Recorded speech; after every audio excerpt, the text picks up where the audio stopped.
Scalpels and gavels, doctors and detectives. We see them together on TV all the time, but in the real world, the lines between medicine and the law they can get pretty blurry. In this explainer, we're going to demystify that whole relationship. We've all seen it, right? The genius medical examiner who cracks the whole case, or that big courtroom drama where a doctor's testimony just changes everything.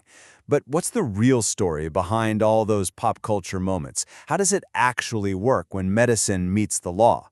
Well, it turns out the entire thing really rests on two main, very distinct pillars. That's it, just two. And you can think of them like two sides of the same coin, each with a completely different job. So first, let's take a look at how medicine serves the law. Okay, so this first pillar is all about medicine lending its expertise to the legal system.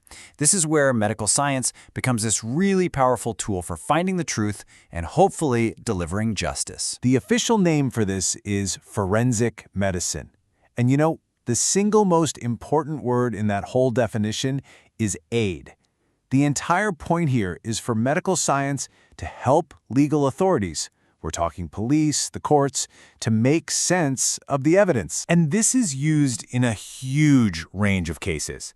Whenever investigators need to figure out if a death was a suicide or a murder, or determine how someone got injured in an assault, or maybe identify a poison, this is the field they turn to.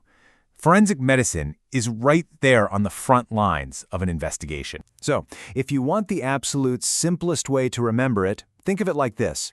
Forensic medicine deals with the medical aspects of the law. It's all about medicine helping the court. Now, let's flip that coin over. Our second pillar is the total opposite. If the first one was about medicine helping the law, this one is all about how the law governs the practice of medicine itself. This field is called medical jurisprudence. And notice how the focus just completely shifts here. We're not at a crime scene anymore. We are in the doctor's office or the hospital. This is all about the legal rule book that doctors have to follow, their duties, their responsibilities, and the rules of that all-important doctor-patient relationship. And this is where we get into the nitty-gritty, the everyday legal reality for a doctor. This isn't about solving a murder anymore. It's about things like getting the proper consent from a patient before a procedure, knowing what legally counts as medical negligence, or following the professional codes of conduct. And here you have it, the perfect mirror image to our first definition. Medical jurisprudence deals with the legal aspects of practicing medicine. To put it really simply, it's the law that governs the doctor. And here they are, side by side. This is the main takeaway.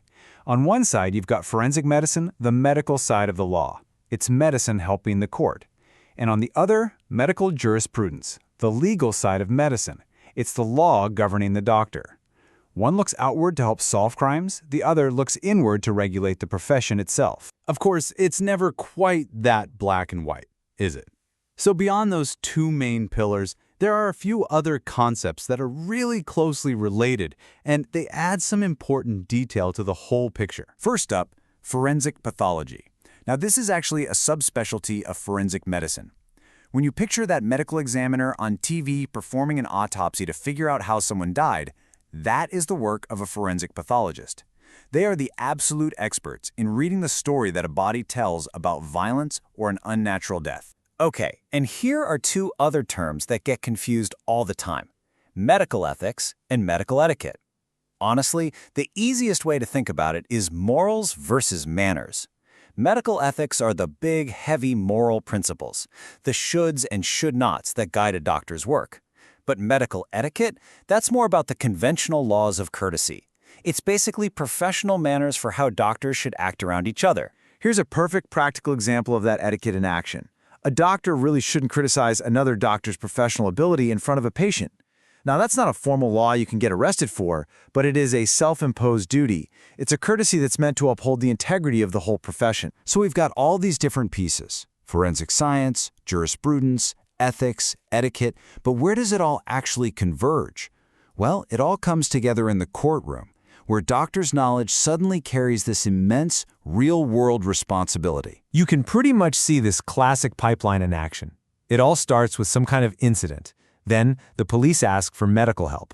A doctor examines the evidence, gives their expert opinion, and ultimately, they might have to stand up in a court of law as an expert witness, responsible for explaining some really complex medical facts to a judge and jury. And this right here is why it all matters so much. Just let this one sink in. A doctor's analysis, their testimony, it isn't just another piece of the puzzle. Sometimes it is the puzzle. For real. In cases of sudden death or when trying to figure out who's to blame in an accident, the entire legal decision can end up resting almost completely on what that doctor says. Which leaves us with a final and pretty heavy question. When a person's life, or even just their freedom, is hanging in the balance, what is the true weight of an expert's word? It's a powerful reminder that this intersection of medicine and law, it's not just academic.